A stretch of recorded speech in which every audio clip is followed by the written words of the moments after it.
Aryna और डिवलिन मोहल्ले की गोरी चिट्टी जुड़वां सहेलियां थीं।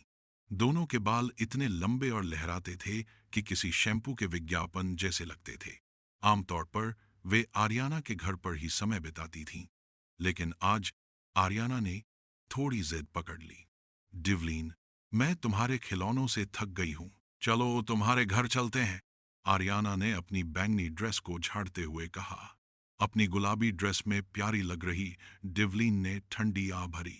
ठीक है, लेकिन मेरा घर पैदल 10 मिनट की दूरी पर है, और बादलों को देखकर तो ऐसा लग रहा है जैसे उन्होंने कोई भूत देख लिया हो। वे अभी आधे रास्ते भी नहीं पहुंची थीं कि आसमान ने उन पर पानी की बाल्टी ही पलट दी। यह कोई फिल्मी रिमझिम फुहार नहीं थी।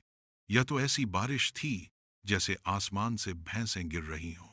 वे एक पुराने सुनसान बरगद के पेड़ के पास एक छोटी सी टपकती टीन की छत के नीचे दुबक गईं। आर्याना, मेरी बैंगनी ड्रेस बर्बाद हो गई।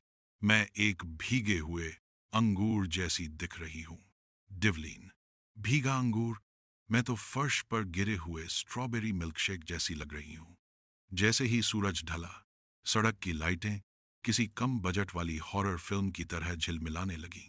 काफी देर हो चुकी थी, और पेड़ों की परछाइयां ऐसी लग रही थीं जैसे लंबी डरावनी उंगलियां उन्हें पकड़ने के लिए आगे बढ़ रही हों। तभी झाड़ियों से एक आवाज आई, फुस फुस।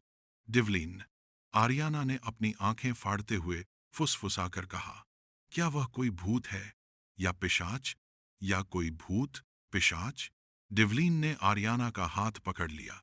पागल मत बनो, भूत नहीं होते, लेकिन फिर भी अगर वह बाहर कूदा तो मैं तुमसे तेज भागूंगी। अंधेरे में चमकती पीली आंखों का एक जोड़ा दिखाई दिया। वह चीज उनकी ओर बढ़ने लगी। लड़कियां कांपने लगीं, कुछ तो ठंडी बारिश की वजह से, और कुछ इसलिए क्योंकि उन्हें यकीन हो गया था कि उनकी जीवन अब समाप्त होने वाला है। पीछे हटो, आर्याना चिल्लाई, और अपने गीले भारी बालों को किसी हथियार की तरह लहराने लगी। मेरे पास लंबे बाल हैं, और मुझे इनका इस्तेमाल करने से डर नहीं लगता। वह जीव टिमटिमाती रोशनी में आया। वह कोई राक्षस नहीं था, वह शेरू था, मोहल्ले का सबसे मोटा और चिड़चिड़ा आवारा कुत्ता, जिसने खुद को सूखा रखने के लिए अपने सिर पर एक फालतू प्लास्टिक की थैली पहन रखी थी। लड़कियों ने शेरू की ओर देखा, जिसने उनकी ओर बड़े तिरस्कार भरे अंदाज में देखा। उसने एक जोरदार गीली छींक मारी। आछू!